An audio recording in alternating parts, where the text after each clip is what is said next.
Sementara iblis dihinakan dengan diusir dari surga, Nabi Adam alaihissalam justru berada dalam keadaan yang sebaliknya. Ia mendapat kehormatan dan ridho dari Allah. Ia diajarkan nama-nama benda yang ada di alam semesta. Kemudian Allah menantang para malaikat yang sebelumnya meragukan penciptaan Adam dengan berfirman, "Cobalah kalian sebutkan untukku nama-nama benda itu." Namun tak ada satupun malaikat yang mampu menjawabnya. Karena malaikat memang tidak diajarkan apapun kecuali apa yang menjadi kewenangannya. Malaikat tidak memiliki hawa nafsu, sehingga malaikat tidak memiliki keinginan seperti manusia. Yang menjadi keinginannya hanya tunduk dan patuh kepada perintah Allah dan tidak melakukan apa yang tidak diperintahkannya. Menyadari kelemahannya, para malaikat pun menjawab dengan penuh penghambaan, "Maha suci Engkau, kami tidak memiliki pengetahuan tentang sesuatu kecuali apa yang telah Engkau ajarkan kepada kami. Sesungguhnya Engkaulah yang maha mengetahui dan maha bijaksana." Lalu Allah memerintahkan Adam alaihissalam untuk memberitahukan nama-nama itu kepada para malaikat. Maka Adam pun menyebutkannya satu persatu dengan sangat fasih. Dan setelah diberitahukan oleh Adam, maka Allah mencela para malaikat dengan firman-Nya, "Bukankah sudah aku katakan padamu bahwa aku mengetahui rahasia langit dan bumi, dan mengetahui apa yang kamu tampakkan dan apa yang kamu sembunyikan." Al-Quran Surah Al-Baqarah ayat 32. Kemudian Adam diberi tempat oleh Allah di surga. Ia bebas menikmati apapun yang ada di dalamnya. Adam melihat ke seluruh arah. Sejauh mata memandang, hanya ada keindahan yang menyejukkan hatinya. Sampai akhirnya kedua matanya tertuju pada sepasang binatang yang tampak sangat bahagia. Sepasang hewan itu berlarian, berkejar-kejaran, lalu bercanda dan bercumbu rayu. Tanpa disadari timbullah dalam hati Adam sebuah keinginan. Alangkah bahagianya seandainya aku juga memiliki pasangan seperti mereka. Adam yang duduk bersandar kemudian terlelap dalam tidurnya. Terlihat wajahnya tersenyum bahagia karena Allah mempertemukannya dengan seorang perempuan cantik dalam tidurnya. Allah yang maha mengetahui, maka diciptakanlah seorang perempuan untuk mendampinginya dan menjadi teman hidupnya, menghilangkan rasa kesepiannya dan melengkapi keperluan fitrahnya untuk mengembangkan keturunan. Hawa diciptakan oleh Allah dari salah satu tulang rusuk Adam yang di sebelah kiri di waktu ia masih tidur, sehingga ketika ia terjaga, ia melihat Hawa sudah berada di sampingnya. Ia ditanya oleh malaikat, "Wahai Adam, apa dan siapakah makhluk yang berada di sampingmu itu?" Adam menjawab, "Seorang perempuan." Sesuai dengan fitrah yang telah diilhamkan oleh Allah kepadanya. "Siapa namanya?" tanya malaikat lagi. "Hawa," jawab Adam. "Untuk apa Tuhan menciptakan makhluk ini?" tanya malaikat lagi. Adam menjawab, "Untuk mendampingiku, memberi kebahagiaan untukku, dan mengisi keperluan hidupku sesuai dengan kehendak Allah." Hawa diciptakan dengan rupa yang seindah-indahnya, dan diberikan kepadanya 1000 keindahan bidadari. Tingginya setara dengan Adam. Ia memiliki 700 kepangan rambut. Ia diberikan pakaian dan perhiasan dari surga, sehingga dia terlihat sangat bersinar lebih terang daripada matahari. Ketika Adam mulai mendekatinya dan syahwat sudah mulai merasukinya, lalu terdengarlah suara yang berfirman, "Janganlah kamu mengumpulinya sebelum kamu membayar mas kawinnya." "Apa mas kawinnya?" kata Adam.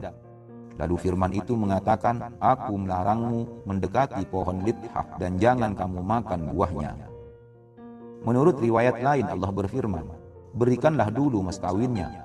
Adam bertanya, "Apa mas kawinnya?" Allah berfirman, "Bersolawatlah kamu kepada Nabi dan kekasihku Muhammad." Adam yang merasa penasaran segera bertanya tentang nama itu. "Siapakah Muhammad itu?" Allah menjawab, "Dia adalah salah satu dari anakmu. Dia adalah Nabi yang terakhir. Seandainya bukan karena dia, tentu aku tidak akan menciptakan makhluk." Kemudian Allah mengusap punggung Adam, dan darinya Allah mengeluarkan keturunannya yang sangat banyak, yang tergambar seperti debu yang berwarna-warni. Ada yang putih dan ada yang hitam, ada yang laki-laki dan ada juga yang perempuan. Lalu Allah mengalirkan cahayanya kepada mereka. Siapa yang menangkap cahaya itu, maka dia ditakdirkan menjadi orang mukmin. Dan orang yang tidak mengambil cahaya itu, maka dia ditakdirkan menjadi orang kafir. Di antara mereka ada yang mendapatkan cahaya sangat terang. Lalu Adam bertanya, "Wahai Tuhanku, siapakah cahaya-cahaya yang bersinar terang itu?" Lalu Allah berfirman, "Mereka adalah para nabi dari keturunanmu." Setelah itu Allah menikahkan Adam dan Hawa. Hal itu terjadi pada hari Jumat sore hari. Oleh karenanya, kita dianjurkan melaksanakan pernikahan di hari Jumat. Setelah itu, Allah memerintahkan malaikat Ridwan, malaikat penjaga surga, untuk menghias surga, mendandani wildan atau anak-anak yang ada di surga, serta para bidadari. Ia diberi hadiah seekor kuda yang tercipta dari kasturi yang harum semerbak, yang bernama Maimun. Ketika kuda itu berlari, maka ia bisa berlari secepat kilat. Lalu Adam pun menungganginya. Sedangkan Hawa ia diberikan unta dari surga, yang di atasnya terdapat haudah yang terbuat dari permata. Lalu Hawa pun juga menaikinya. Malaikat Jibril memegang kendali kuda Adam. Mikail mengiringinya di sebelah kanannya, dan Israfil di sebelah kirinya. Mereka membawa Adam dan Hawa mengeksplorasi semua pelosok langit. Setiap bertemu dengan para malaikat, Adam memberikan salam kepada mereka. Lalu para malaikat itu berkata, "Sungguh mulia makhluk Allah ini." Ketiga malaikat itu terus membawa mereka berjalan mengelilingi ruang-ruang langit, hingga akhirnya tibalah mereka di depan pintu surga. Lalu Allah berpesan kepada Adam, "Tinggallah engkau bersama istrimu di surga. Rasakanlah kenikmatan yang berlimpah di dalamnya. Makanlah buah-buahan yang lezat yang terdapat di dalamnya, sepuas hatimu dan sekehendak nafsumu. Kamu tidak akan mengalami rasa lapar, dahaga, ataupun letih selama kamu berada di dalamnya. Akan tetapi aku ingatkan pada kalian, jangan pernah memakan buah dari pohon ini yang akan menyebabkan kamu celaka dan termasuk orang-orang yang zalim. Ketahuilah bahwa iblis itu adalah musuhmu dan musuh istrimu. Ia akan berusaha membujuk kamu dan menyeret kamu keluar dari surga, sehingga hilanglah kebahagiaan yang sedang kamu nikmati saat ini." Adam dan Hawa berjalan menyusuri taman-taman surga yang indah, menikmati buah-buahannya, sungai-sungainya, dan segala keindahan dan kenikmatan yang tak terkatakan, yang tak akan mampu disyukurinya. Mereka berbicara tentang makna kehidupan, cinta, kepercayaan, kasih sayang, dan kebersamaan. Mereka saling bertukar pikiran dan berbagi perasaan dalam dialog yang hangat dan penuh kelembutan. Begitulah kisah Adam dan Hawa dimulai. Kisah yang kemudian menjadi simbol dari sebuah perwujudan cinta, pengorbanan, serta belajar tentang mengungkapkan rasa syukur terhadap kasih sayang Allah yang tak terbatas.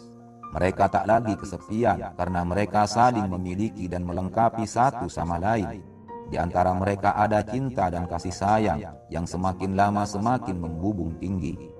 Mereka terus berjalan menyisir setiap tempat di surga yang tak berujung, hingga melewati sebuah pohon yang megah dan menakjubkan. Buahnya berwarna emas, keindahannya seakan menyihir siapapun yang melihatnya. Hawa mendekati pohon itu dengan sedikit ragu. Jiwanya seakan tertarik untuk terus mendekati pohon itu. Namun Adam segera menggenggam tangannya dengan erat dan membisikkannya dengan penuh kelembutan, "Hawa, kita harus ingat apa yang menjadi larangan Allah bagi kita. Kita boleh menikmati yang lainnya, tapi tidak untuk yang satu ini. Kita harus memiliki kekuatan menahan diri dalam ketaatan kepada Allah," kata Adam mengingatkan. Saat mereka sudah pergi dari pohon itu, rupanya Hawa masih terus memelihara rasa penasaran dalam pikirannya. Suatu hari di sela-sela perbincangan mereka yang hangat, Hawa seakan tak sanggup lagi menyimpan rasa penasarannya sendirian. Ia membaginya dengan Adam dengan bertanya, "Mengapa pohon dan buah itu dilarang untuk kita? Dan apa yang akan terjadi jika kita mencoba mendekati dan memakan buahnya?" Adam mengerti dengan kebingungan dan rasa penasaran kekasihnya itu, namun ia tidak tahu jawabannya. "Hawa, aku juga tidak tahu, tapi aku yakin larangan itu adalah untuk kebaikan kita," kata Adam meneguhkan iman kekasihnya. Kita tinggalkan sejenak tentang Adam dan Hawa dan semua kenikmatan yang didapatnya di surga. Di depan pintu surga ada seonggok makhluk jelek yang sedang mengatur sebuah rencana jahat. Iblis, si makhluk terkutuk. Sesuai dengan ancaman yang diucapkan ketika diusir Allah dari surga akibat pembangkangannya, dan terdorong pula oleh rasa iri hati dan dengki terhadap Adam yang menjadi sebab sampai ia terkutuk dan terlaknat selama-lamanya, tersingkir dari singgasana kebesarannya. Iblis pun menunjukkan rancangan penyesatannya kepada Adam dan Hawa yang sedang hidup berdua di surga yang tentram, damai dan bahagia. Diceritakan iblis berdiam di depan pintu surga selama 300 tahun demi untuk menunggu ada makhluk yang masuk ke dalam surga, karena dia sendiri tidak diperbolehkan masuk setelah mendapat laknat dari Allah. Setelah sekian lama menunggu, yang ditunggu pun tiba. Terlihat ada seekor burung merak yang memiliki bentuk dan bulu-bulu yang indah. Merak adalah pemimpin seluruh burung yang ada di dalam surga. Iblis lalu menghampirinya dan bertanya, "Wahai burung merak yang diberkahi, dari mana engkau datang?" Merak itu menjawab, "Dari kebun Adam." Iblis lalu mengutarakan maksud dan tujuannya mendatanginya. "Wahai merak, aku membutuhkanmu untuk membawaku ke dalam surga." Merak pun kebingungan. "Kenapa kamu tidak masuk saja sendiri?" kata merak. "Tidak, aku ingin masuk secara sembunyi-sembunyi," kata iblis. Lalu merak pun menolak dengan berkata, "Tidak ada jalan bagiku untuk membawamu ke dalam surga. Tetapi jangan khawatir, aku akan membawa makhluk lain yang mungkin saja bisa membantumu mencapai tujuanmu." Lalu merak pun terbang mendatangi ular. Pada waktu itu ular merupakan binatang yang paling indah di surga. Kepalanya tercipta dari batu yakut merah. Kedua matanya tercipta dari zeberjat yang hijau berkilau. Ia memiliki kaki-kaki yang indah dan kuat. Merak pun mengabarkan kepada ular bahwa seorang malaikat sedang memiliki keperluan kepadanya. Ia sedang menunggu kedatangannya di depan pintu surga. Segera ular menuju pintu surga untuk menemuinya. "Wahai ular," kata iblis, "bantulah aku untuk masuk ke dalam surga secara sembunyi-sembunyi." "Bagaimana aku bisa membawamu ke dalam surga tanpa terlihat oleh malaikat Ridwan, si penjaga surga?" kata ular merasa kebingungan dengan permintaan iblis. Namun dasar iblis yang licik, ia selalu memiliki cara dan tipu daya untuk mencapai tujuannya. "Bukalah mulutmu dan aku akan masuk ke dalamnya, lalu keluarkan aku di bawah pohon terlarang," pinta iblis. Sesampainya iblis di pohon terlarang, ia langsung memainkan seruling yang darinya mengeluarkan suara yang indah dan melenakan pendengarnya. Suara seruling itu mengalun merdu memukau semua yang mendengarnya, sampai akhirnya suara itu sampai di telinga Adam dan Hawa. Segera keduanya mencari di mana sumber dari suara itu, sampai akhirnya mereka menemukan suara itu berasal dari pohon terlarang. Rupanya tipu daya iblis semakin membuahkan hasil dengan semakin dekatnya Adam dan Hawa dari pohon terlarang. Iblis membisikkan pada mereka agar mendekat dan memakan buah dari pohon yang ada di depannya. Tapi Adam menolak. Iblis merayunya dengan rayuan tanpa keputusasaan. Adam terus menolak dengan tegas seraya menggenggam tangan Hawa untuk menguatkannya. Iblis berkata bahwa buah itu bernama buah khuldi, yang artinya buah keabadian. Namun Adam tetap memegang teguh imannya agar tidak melanggar perintah Allah. Hingga akhirnya meluncurlah kalimat qasam dari mulut iblis. "Demi Allah, siapa saja yang memakan buah ini, maka dia akan menjelma menjadi malaikat dan akan hidup kekal abadi selama-lamanya." Mendengar kalimat yang dibalut dengan nama Allah, Adam pun mulai membuka hati. Ia mulai percaya. Ia tidak dapat membayangkan akan ada makhluk yang berani berkata dusta dengan dibalut sumpah atas nama Allah. Akhirnya mereka berdua pun terlena dan memakan buah terlarang. Dimulai dari Siti Hawa yang mengambil buah itu dan kemudian memakannya. Ketika Adam melihat tak ada hal buruk yang terjadi pada istri tercintanya setelah memakan buah itu, dia pun lalu mengikutinya memakan buah terlarang. Namun ketika buah itu sudah sampai di tenggorokannya, seketika itu terlepaslah mahkota surga yang ada di kepala Nabi Adam. Dan ketika ia sudah benar-benar menghabiskan buah itu, maka hilang pula lah pakaian kebesarannya. Mereka lalu berlari ke sana kemari mencari daun-daun dari pohon surga untuk menutupi auratnya. Namun tak ada satupun pohon yang mau memberikan daunnya kecuali satu pohon, yaitu pohon tin. Hanya dialah yang peduli dengan keadaan Adam dan Hawa. Ia lalu memberikan daunnya kepada mereka untuk menutupi auratnya.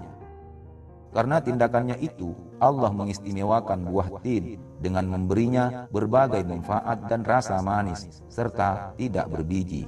Syekh Ka'bul Akhbar berkata, ketika Adam sedang tidak tertutup auratnya setelah memakan buah terlarang, Allah memanggilnya, "Wahai Adam, tampakkanlah dirimu di hadapanku, aku ingin melihatmu." Allah sengaja melakukan itu agar Adam merasa malu dan merasakan akibatnya memakan buah larangan. Adam menjawab, "Wahai Tuhanku, bagaimana hamba bisa menghadapmu sementara auratku sedang terbuka dan pakaianku hilang? Aku sangat malu." Kemudian Allah memerintahkan Jibril alaihissalam untuk menuntunnya turun ke bumi karena perbuatan durhakanya. Inilah awal mula kehidupan manusia di bumi, yaitu pada hari Jumat di waktu matahari terbenam. Sementara Hawa yang juga diturunkan ke bumi secara terpisah dari Adam, kecantikannya mulai memudar dan sirna. Namun dia tetaplah wanita tercantik, bahkan dibandingkan dengan seluruh keturunannya, karena ia diberi 1000 keindahan bidadari surga. Kemudian ia juga diberikan haid dan terputusnya sebutan nasab darinya, sehingga kelak anak keturunannya disebut Bani Adam, bukan Bani Hawa, karena dia adalah orang pertama yang memakan buah terlarang dan menjadi penyebab Adam juga memakannya. Tidak hanya Adam dan Hawa, semua makhluk yang terlibat dalam tragedi buah terlarang juga mendapatkan ganjarannya. Dalam tragedi ini, tentunya hukuman yang paling berat dijatuhkan kepada iblis laknatullah alaih. Selain dikeluarkan dari surga secara terhina, ia juga dikeluarkan dari golongan malaikat dan menjadi setan yang terkutuk. Burung merak yang termasuk salah satu aktor dalam tragedi ini juga mendapat hukuman dari Allah dengan diturunkan dari surga. Sebagian keindahannya menghilang. Sementara ular yang menjadi aktor yang berperan langsung membawa iblis masuk ke dalam surga juga mendapat ganjaran yang sangat berat. Tubuhnya berubah menjadi buruk, mulutnya berbisa karena ia menyembunyikan iblis di balik taringnya. Ia pun menjadi bisu dan hanya bisa mendesis, dan kaki-kakinya hilang sehingga ular hanya dapat berjalan dengan perutnya. Inilah hukuman bagi semua aktor yang terlibat dalam tragedi buah terlarang. Sahabat sekalian yang dirahmati Allah, sebagian hikmah yang dapat kita petik dari kisah ini: pertama, berbuat salah adalah tabiat manusia. Terjeratnya Adam dan Hawa dalam jaring perangkap iblis hingga memakan buah terlarang adalah bukti bahwa tabiat manusia adalah berbuat salah. Kedua, sifat manusia memang menyukai jabatan dan keabadian. Kesalahan yang dilakukan Adam dan Hawa karena diiming-imingi jabatan menjadi malaikat dan keabadian di surga. Maka jangan heran jika sampai saat ini sifat itu masih melekat pada hampir seluruh manusia. Ketiga, kesalahan Adam dan Hawa mendorong manusia untuk selalu bertawakal dan meminta perlindungan kepada Allah setelah tahu bahwa manusia tidak bisa terlepas dari godaan syaitan. Keempat, menyegerakan diri bertaubat seperti yang dilakukan Adam dan Hawa. Ketika menyadari dirinya telah melakukan kesalahan, segera mereka mengakui kesalahan dan meminta ampun kepada Allah Subhanahu wa taala, seperti yang diajarkan oleh Rasulullah dalam sabdanya, setiap manusia berpotensi melakukan kesalahan. Namun, sebaik-baik orang yang bersalah adalah mereka yang bertaubat.